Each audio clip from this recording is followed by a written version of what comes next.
त्यांच्या प्रास्ताविकेमध्ये या स्त्री मुक्ती चळवळीचा इतिहास आणि त्याचा वर्तमान याची सुंदर पद्धतीने सांगड घालून याचा उद्देश, ध्येय या सगळ्याच बाबी या ठिकाणी आवर्जून नमूद केलेल्या आहेत. हे सर्व पाहत असताना आज या ठिकाणी मला जो विषय आहे खालावलेला शिक्षणाचा दर्जा आणि त्याचे स्त्रियांवरील परिणाम.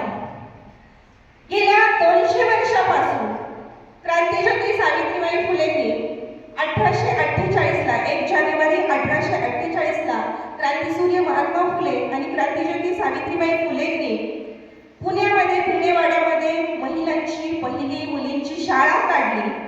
जवळपास आज 178 वर्ष त्या घटनेला पूर्ण होत आहेत आणि तरीही आम्हाला आजही 21व्या शतकामध्ये वाटचाल करत असताना पुन्हा एकदा स्त्रियांच्या शिक्षणाचा खालावलेला दर्जा आणि त्यामुळं त्यांचे स्त्रियांच्या जीवनावर झालेले परिणाम या विषयावर पुन्हा बोलण्याची गरज पडत आहे. हे खरोखरच आपल्या सगळ्यांसाठी एक दुर्दैवाची बाब म्हणावी लागेल. कारण स्त्री मुक्तीसाठी ज्यांनी आपल्या आयुष्याचा असं संपूर्ण आयुष्य वेचलं तरीही आजही आपण त्याच परिस्थितीमध्ये आहोत. मग आपलं चुकतंय कुठं? समाजाचं असेल, शासनाचं असेल, तुमचं आमचं असेल, नेमकं चुकतंय कुठं याचा विचार आपण प्रत्येक पावलावर प्रत्येकीनं करणं गरजेचं आहे किंवा प्रत्येकानं करणं गरजेचं आहे. डॉक्टर बाबासाहेब आंबेडकर म्हणतात, स्त्री गुलाम झाली की मुलं गुलाम होतात, मुलं गुलाम झाला की कुटुंब गुलाम होतं आणि कुटुंब गुलाम झालं की समाज गुलाम होतो आणि समाज गुलाम झाला की राष्ट्र गुलाम होतो. हा गुलामीचा सिद्धांत डॉक्टर बाबासाहेबांनी मांडलेला आहे. मग त्यांच्या म्हणण्यानुसार खऱ्या अर्थानं जर ह्या गुलामीतून मुक्त करण्याची कोणाला गरज अवलंबून असतं, स्त्रियांच्या मानसिकतेवरती अवलंबून असतं. त्यामुळं स्त्रिया या मानसिक गुलामगिरीतून मुक्त झाल्या पाहिजेत, खऱ्या अर्थानं त्या सुसंस्कृत बनल्या पाहिजेत आणि हे जर करायचं असेल तर त्यांना शिक्षण दिलं गेलं पाहिजे. हे 18व्या शतकामध्ये महात्मा फुलेंनी जाणलं, क्रांतीज्योती सावित्रीबाईंनी जाणलं, म्हणून त्यांनी स्त्री शिक्षणाची दारं खुली केली.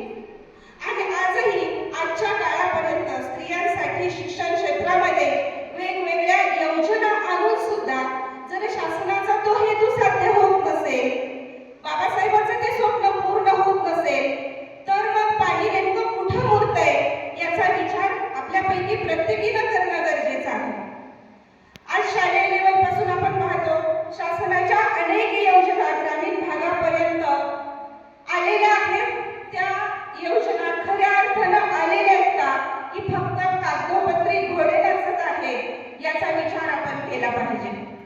कारण मुलींसाठी मोफत शिक्षण आहे, हे आहे, ते आहे, असे मोठे मोठे मुद्दे, मोठे मोठे हेडलाईन फक्त आपण पेपरला वाचतो आणि त्या प्रक्रियेच्या जर मुळाशी गेलं तर तिथं आपल्याला काहीच साध्य होताना दिसत नाही. अनेक प्रकारचे वेगवेगळे निकष त्या ठिकाणी लावलेले असतात. मुलींसाठी मोफत शिक्षण, पण खरंच हे प्रत्येक मुलीसाठी मोफत आहे का? तर अजिबातच नाही. तर त्या सगळ्या निकषातून त्या मुलींना जावं लागतं, तेव्हा ते मोफत शिक्षण मिळणार आणि तेही पूर्णपणे मोफत नसतं तर काही टक्के फीस तिथंही जमा करावी लागते. अशा अनेक बाराभानगडी प्रत्येक योजनेच्या मुळाशी दडलेल्या आहेत आणि त्यामुळं खऱ्या अर्थानं सक्षमीकरण किंवा खऱ्या अर्थानं ज्ञानार्जनाची प्रक्रिया होत असताना या अनेक अडचणींना अगदी लहान वयापासून मुलींना सामोरं जावं लागतं. ग्रामीण भागामध्ये शिक्षण घेत असताना प्रत्येकीला ते चांगलं वातावरण मिळेलच असं नाही. अनेक प्रतिकूल परिस्थितीवर मात करत करत मुली शिकत असतात. कुठेतरी 5वी पर्यंतची शाळा, जिल्हा परिषदची शाळा असेल, त्यानंतर किमान 7वी पर्यंत काही खेडेगावामध्ये आहे. मग त्यानंतरचं शिक्षण घेण्यासाठी पुन्हा उमरल्यासारख्या तालुक्याच्या ठिकाणी यावं लागतं. ती रोजची होणारी त्यांची धावपळ, दगदग, वेळेवर बस येईलच की नाही, वेळेवर ऑटो रिक्षा मिळेलच की नाही, ह्या अनेक समस्यांना तोंड देत देत त्या शिक्षण घेत असतात आणि इथपर्यंत जरी पोहोचल्या तरी पुढचं कॉलेज वयाचं शिक्षण त्यांचं होईलच की नाही ही पण शाश्वती सांगता येत नाही. तर मूलभूत सुविधांचा अभाव हे पहिली आपली समस्या आहे. स्त्रियांच्या शिक्षणामधला पहिला अडचण म्हणजे त्यांना मिळणाऱ्या मूलभूत किंवा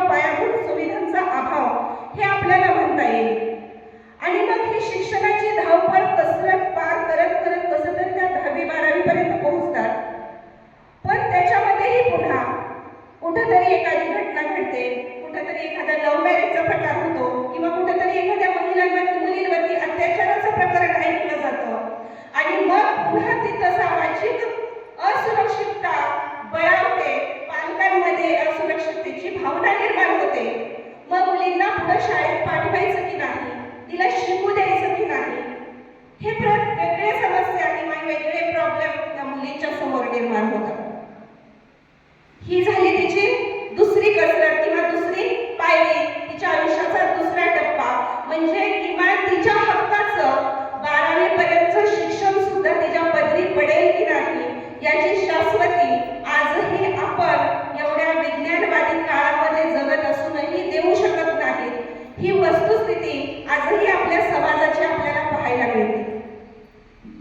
एक चंद्रावर मंगळावर गेलेला भारत आणि एक अजूनही तळागाळात रुतलेला, अडगळीतला, उंबरठ्याच्या आतला हुंदका असणारा भारत याच्यामध्ये खूप मोठी दरी आणि खूप मोठी तफावत आपल्याला पाहायला मिळते.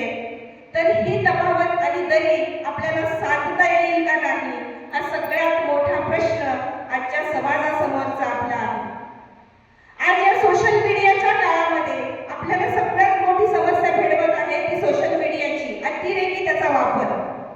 मुलींना आपण बऱ्याच घरांमध्ये आई वडिलांनी स्वप्न पाहिलेलं असतं, माझ्या मुलीला डॉक्टर करावं, इंजिनियर करावं, वकील करावं, सायंटिस्ट करावं, कारण त्यांच्या जीवनामध्ये ते त्यांना मिळालेलं नसतं. अशा बऱ्याच आया किंवा जवळपास सर्वच आया आपल्या लेकीविषयी एक चांगलं सुसंस्कृतपणाचं स्वप्न पाहतात, पण ते मुलीच्या हातून पूर्ण होईल का नाही हे चित्र आज समाजासमोर निर्माण झालंय. कारण प्रत्येकीच्या हातामध्ये अँड्रॉइड मोबाईल आहे आणि प्रत्येक जण त्याचा स्वतंत्रपणे वापर करते. मग त्या वयामध्ये अजाणतेपणी कोणाच्या तरी संपर्कात येणं, कोणाशी तरी बोलणं, त्याच्यातून प्रेम करण्याचे संबंध उद्भवणं आणि त्याच्यातून आई वडिलांचा विचार न करता ती मुलगी अक्षरशः 8वी 9वी ही प्रकरण अशा प्रकारची घडत आहे. हे समाजाचं एक आपल्या दुर्दैव आहे. 8वी 9वीतल्या मुली 10वी 12वी तर खूप लांबचं वय म्हणावं लागेल आणि अशा मुली पळून जाऊन लग्न करत आहेत. मग अशा आई वडिलांनी करायचं काय? तर तो सोशल मीडियाचा अतिरेकी वापर ही सुद्धा या शिक्षण क्षेत्रातलीच एक समस्या निर्माण झालेली आहे आणि त्याच्यावरही आपण कुठेतरी नियमावली घालून देणं किंवा त्याच्यावरही विचार करण्याची खऱ्या अर्थानं गरज आहे. दुसरी एक गोष्ट, महत्वाची गोष्ट म्हणजे सजान पालकत्व.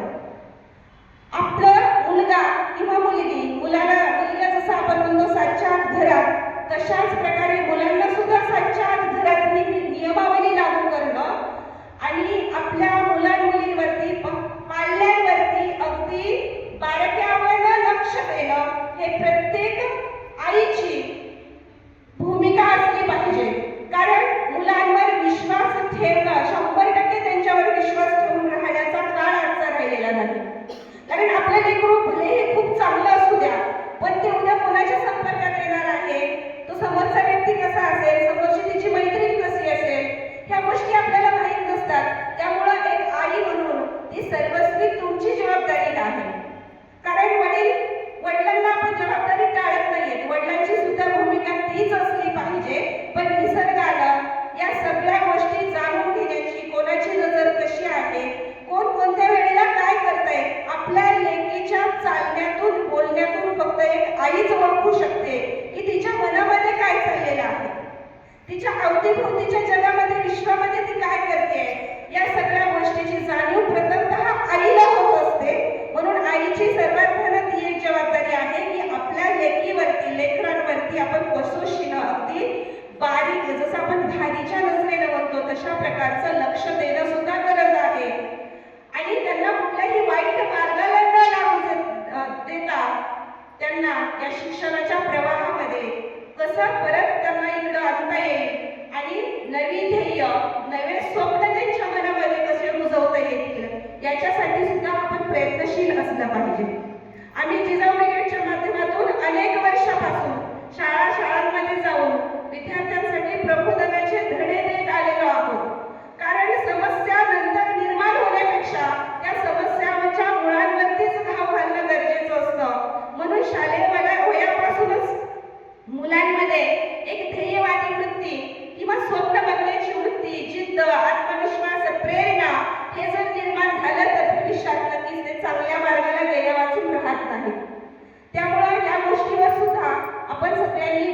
करण्याची गरज आहे. आणि या समस्या पाहत, शैक्षणिक समस्या पाहत असताना मला अजून आवर्जून नमूद करावं असं वाटतं की या शैक्षणिक समस्येमध्ये हुंडाबळी किंवा हुंडा पद्धती ही देखील एक समस्या आहे. आता तुम्ही म्हणाल शिक्षणाचा आणि हुंड्याचा काय संबंध आहे? निश्चितच संबंध आहे. मुलगी जास्त शिकली तर पर्यायानं जास्त हुंडा देऊन तिचं लग्न करावं लागतं. त्यामुळं ती जास्त शिकण्याच्या आतच अगदी बालवयामध्येच तिचा विवाह लावून देणे याकडे सामाजिक कल आपल्याला दिसून येतो. आपण ग्रामीण भागामध्ये जर पाहिलं तर बऱ्याचदा आता ताईंनी सांगितल्याप्रमाणे पहिल्या पिढीच्या जर बायकांचा विचार केला तर 90% बायकांचे बालविवाह आपल्याला झालेले दिसून येतील. पण तो काळ कसा होता, ती मानसिकता कशी होती, तो समाज त्या पद्धतीने विचार करत होता. पण आज आपण तुम्ही आम्ही शिकलेले लोक काय विचार करत आहोत? आजही 70% बालविवाह घडताना आपल्याला ग्रामीण भागामध्ये दिसून येत आहेत. ही समाजाची वस्तुस्थिती आहे. त्यामुळं हुंडा पद्धती असेल तर हे सुद्धा एक शैक्षणिक समस्येचं कारण बनून राहिलेलं आहे. आणि त्याच हुंडा पद्धतीमधून परत बालविवाह ही दुसरी समस्या त्या ठिकाणी निर्माण झालेली असते. असं हे समस्यांचं जाळं एकानंतर एक, एकावर एक अवलंबून या सगळ्या बाबी आपल्याला त्या ठिकाणी दिसून येतात. आणि या सगळ्याचा परिणाम म्हणजे सामाजिक असुरक्षितता. मग या सगळ्या गोष्टी जर समाजामध्ये इतर ठिकाणी घडत असतील, इतर ठिकाणी हुंडाबळीच्या घटना घडलेल्या असतील तर निश्चितच पालकांना आपल्या मुलीविषयी सुद्धा अशा प्रकारच्या भावना त्यांच्या मनामध्ये निर्माण व्हायला लागतात. आणि या सगळ्या गोष्टीतून मग तिच्या शिक्षण कुठेतरी लवकरात लवकर तिचं शिक्षण बंद करून तिचं लग्न लावून देणं हे सुरक्षितपणे, म्हणजे माझ्या मुलीचं मी एक चांगलं केलं, योग्य वयामध्ये तिच्या घरी तिला पाठवून दिलं, तिच्या घरचे मग काही का करणार, अशा प्रकारे आपली एक जबाबदारी झटकल्यासारखं बरेचदा पालक सुद्धा ती जबाबदारी झटकून तिचं लग्न लावून देतात आणि मग तिच्या शिक्षणाचा खेळ खंडोबा झाल्या वाचून राहत नाही. आज या ठिकाणी 5-50 महिला आपण सगळ्या जणी बसलेल्या आहोत. प्रत्येकीने बालवयापासून एक स्वप्न पाहिलेलं असतं. मला शिक्षिका व्हायचंय, मला लेक्चरर व्हायचंय, मला डॉक्टर व्हायचंय. पण त्या प्रत्येकीचं स्वप्न पूर्ण झालं का? नाही. तर अनेक अडचणी आल्या. आई वडिलांनी लग्न करून दिलं, सासरी आल्यानंतर पुन्हा तो सासूरवास, नवरा ऐकणाराच भेटला असेलच असं नाही, त्या वेगळ्या समस्या. आणि ह्या सगळ्यांच्या तालावर डोलत झुलत आपलं हे बाईपणाचं चालू असतं. हा संसाराचा गाडा आपण हाकत असतो आणि आपली अपूर्ण राहिलेली स्वप्न आपल्याला क्षणोक्षणी अंतर्मनातून खुणावत असतात. तेव्हा अजूनही वेळ गेलेली नाही. त्या स्वप्नांचा तुम्ही पाठपुरावा करा, त्या स्वप्नांचा पाठलाग करा आणि उभ्या राहा. आणि तुमच्याच्याने नाही शक्य झालं तर तुमच्या मुलींना उभं करा. निश्चितच तुमची स्वप्नपूर्ती झाल्या वाचून राहणार नाही. एक मुलगी म्हणून, बाई म्हणून वावरत असताना या समाजाचं वास्तव दर्शवणारी एक माझी कविता आहे. मुलगी म्हणून वावरताना, मुलगी म्हणून वावरताना, सून म्हणून सावरताना, जुन्या रूढींचे परिपाठ पुन्हा पुन्हा गिरवताना, मुलगी म्हणून वावरताना, सून म्हणून सावरताना, सासू म्हणून मिरवताना, जुन्या रूढींचे परिपाठ पुन्हा पुन्हा गिरवताना, शोषित होते ताई, शोषित होते आई, शोषित होते बाई, तरीही साऱ्यांच्या तालावर फुलत राहते बाईपण, साऱ्यांच्या तालावर झुलत राहते बाईपण, झुलत राहते बाईपण. अशी आज आपली सगळ्यांची अवस्था आहे. काहीही झालं तरी आपल्याला आपलं बाईपण निघून न्यायचं असतं. जसं पुरुषत्व महत्वाचं तसं स्त्रीत्वही तितकंच महत्वाचं. आपल्याला पुरुषत्वाची जागा काबीज करायची नाही तर आपलं भक्कम स्त्रीत्व कसं निर्माण करता येईल हे आपल्याला दाखवून द्यायचं आहे. चार भावात लाडकी होती जिजाऊ अलवार भोवताली चार भाले मध्ये जिजाऊ तलवार. चार भावामध्ये जिजाऊ लाडकी होती. तिने ठरवलेलं असतं जिजाऊ मासाहेबांनी तर कुठल्याही प्रकारचं शिक्षण घेण्याची काहीही करण्याची गरज नव्हती. त्यांचं संरक्षण करण्यासाठी वडील होते. भक्कम भाल्यासारखे चार भाऊ भोवताली होते. पण तरीही मासाहेब जिजाऊंना त्यांच्या आई वडिलांनी शिक्षण देऊन समृद्ध केलं. सगळ्या प्रकारच्या कला शिकवल्या, तलवारबाजी शिकवली आणि तलवारीच्या लखलखत्या पात्या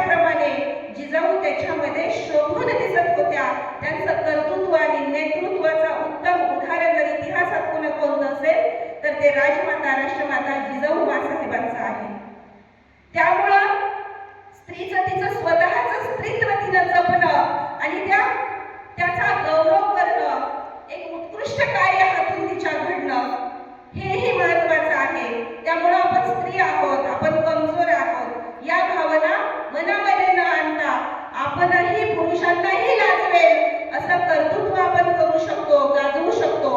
हे प्रत्येक स्त्रीनं मनाशी ठरवलं तर नक्कीच तिचं कुटुंब आणि समाज तिच्या समोर नतमस्तक झाल्या वाचून राहत नाही. यामुळं आपण सगळ्या स्त्रियांनी या बाबींचा विचार केला पाहिजे आणि आपलं स्त्री शिक्षणाचं जे अपूर्ण राहिलेलं स्वप्न असेल, आपल्या मुलींच्या माध्यमातून, आपल्या पाल्यांच्या माध्यमातून, आपल्या नातू नातींच्या माध्यमातून आपण पूर्ण करायला हरकत नाही. आणि त्याच्यावरच त्या समस्येवरचा झालेला तोडगाही आपणच त्या ठिकाणी असू कसं होता येईल हेही आपण पाहणं गरजेचं आहे. तुम्हाला सून म्हणून ह्या सगळ्या गोष्टी पूर्ण करता आल्या नसतील, पण तुम्ही कोणाशी तरी सासू होऊन तुमच्या सुनेचे स्वप्न मात्र नक्कीच पूर्ण करू शकता. ते सर्वस्वी तुमच्या हातात आहे. त्यामुळे याही बाबींचा आपण विचार करण्याची गरज आहे. नेहमी एक गोष्ट म्हणली जाते की बाई चूल आणि मूल यामध्ये कोंडून गेलेली आहे, तिला तिचं स्वातंत्र्य मिळालं नाही. पण मी एक नवा पायंडा काढला किंवा एक नवं घोषवाक्य तयार केलं, जो आता आपण पाहतोय अगदी लग्न झालेल्या 2-2 मुलांच्या आई देखील नवऱ्याला सोडून पळून जात आहेत. कुटुंब व्यवस्था विस्कळीत झालेली आहे. याच्यावर सुद्धा आपण बोलण्याची गरज आहे. भलेही नवऱ्याच्या चुका असतील, बायकोच्या असतील, टाळी एका हाताने वाजत नाही, दोन्ही बाजूनी कदाचित चुका होत असतील, पण त्या चुकातून मार्ग काढून मुलांचा विचार करून आपण पुढे गेलं पाहिजे. त्यांचं भवितव्य घडवणं ही आपली आई वडील पालक म्हणून जबाबदारी असते. म्हणून चूल आणि मूल याच्यामध्ये पिचलेली, रचलेली, गाजलेली स्त्री आपल्याला बाजूला सारून चूल आणि मूल तरीही बाई मी ब्युटिफुल हे वाक्य आपल्याला प्रस्थापित करायचं आहे. आपल्याला चूलही जपायचंय, मूलही जपायचं आहे, कुटुंबही जपायचं आहे आणि स्वतःसाठी वेळही काढायचा आहे, स्वतःलाही घडवायचं आहे. कारण आपण स्वतःला न्याय फक्त आपण स्वतःच देऊ शकतो. कोणीही मसीहा आपल्यासाठी धावून येणार नाही. रंगोनी रंगात साऱ्या रंग माझा वेगळा, गुंतुनी गुंत्यात साऱ्या पाय माझा मोकळा, पाय माझा मोकळा. या सगळ्या परिस्थितीच्या धबाड्यामध्ये जरी आपण गुंतून गेलेलो असलो तरी स्वतःसाठी स्वतःचा पाय हा प्रत्येकीनं मोकळा ठेवला पाहिजे आणि स्वतःसाठी एक क्षण जपला पाहिजे. या ठिकाणी एवढाच मी आपल्या सगळ्यांना संदेश देते. आयोजकांनी